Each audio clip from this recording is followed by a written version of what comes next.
ఒక చిన్న లాగు, చేతిలో కర్ర, ఒంటిపై మాసిపోయిన చొక్కా, ఓ పచ్చని తువాలతో ప్రతిరోజు గొర్రెలు కాచుకుంటూ బతికే ఈయన గురించి ఏకంగా ప్రధానమంత్రే చర్చించారంటే ఆయన ఏదో పెద్ద పని చేసి ఉంటాడని అనుకుంటున్నారు కదూ. ఒక గవర్నమెంట్ వల్ల కూడా కాని పనిని ఒక్కడే చేసి చూపించి దేశానికి ఆదర్శంగా నిలిచాడు. అతను పుట్టుకతోనే పేదవాడు. ఉండటానికి సరైన ఇల్లు కూడా లేదు. సహజంగా గొర్రెల కాపరి కావడం వలన గొర్రెలను, మేకలను కొండపైకి తీసుకెళ్లేవాడు. గొర్రెలకు, మేకలకు నీళ్ల కోసం చూస్తే ఎక్కడా నీటి గుంటలు కనిపించలేదు.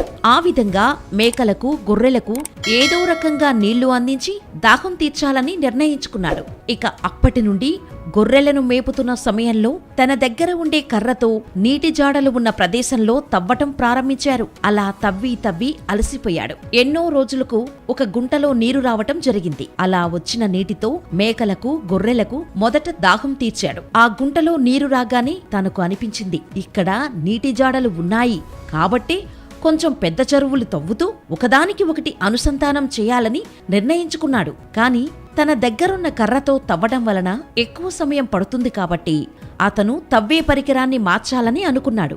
వెంటనే తన గొర్రెలోని 2 గొర్రెలు అమ్మి ఇనుప వస్తువులు తీసుకొచ్చాడు. వాటితో మరలా గుంతను పెద్దగా చేశాడు. అలా ఒక చెరువు తవ్విన కామెగౌడ మనసులో కొండపైన ఉన్నటువంటి జంతువులు, జీవరాశులు గుర్తుకు వచ్చాయి. ఇలా అనేక చెరువులు తవ్వటం వల్ల జంతువులన్నిటికీ దాహం తీర్చాలని ఆలోచన వచ్చింది. వెంటనే తవ్విన చెరువుకు అనుసంధానం చేస్తూ ఇంకో చెరువు తవ్వటం మొదలుపెట్టాడు. ఇలా 2017 వరకు ఒక చెరువుకు ఇంకొక చెరువును అనుసంధానిస్తూ 6 చెరువులు తవ్వాడు. అదే సమయంలో సినిమా హీరో కిచ్చా సుదీప్ అతనికి ఆర్థిక సహాయం చేశాడు. ఆ ఆర్థిక సహాయం మొత్తాన్ని కూడా కామెగౌడ మరో 6 చెరువులు తవ్వటానికి వినియోగించాడు. చూడండి, ఒక పేదవాడు గొర్రెల కాపరై ఉండి కూడా తనకున్న డబ్బును, తనకు ఇతరులు సహాయం అందించిన డబ్బునంతా కొండ మీద ఉన్న జంతువుల కోసం, పక్షుల కోసం, అలాగే కొండ సంరక్షణ కోసం గుంతలు తవ్వి చెరువులు నిర్మించి ఒకదానికొకటు అనుసంధానిస్తూ 16 చెరువులు తవ్వాడు. కొండపైకి వెళ్లడానికి ఒంటరిగా రహదారిని కూడా నిర్మించాడు.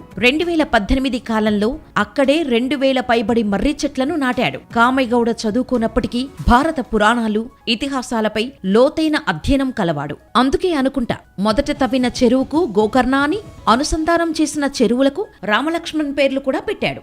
ఆయన పయనం రోజు ఉదయం 8 గంటలకు ప్రారంభమవుతుంది. కొండపై గత 40 సంవత్సరాలుగా కనీసం 12 గంటల పైన గడుపుతున్నాడు. రాత్రి మాత్రమే పడుకునే సమయంలో గుడిసెకు వస్తాడు. కేరే కామెగౌడలో ప్రత్యేకత ఏంటంటే అతను తన సంపాదన మొత్తాన్ని చెట్లు, సరస్సులు మరియు కొండపై ఖర్చు చేశాడు.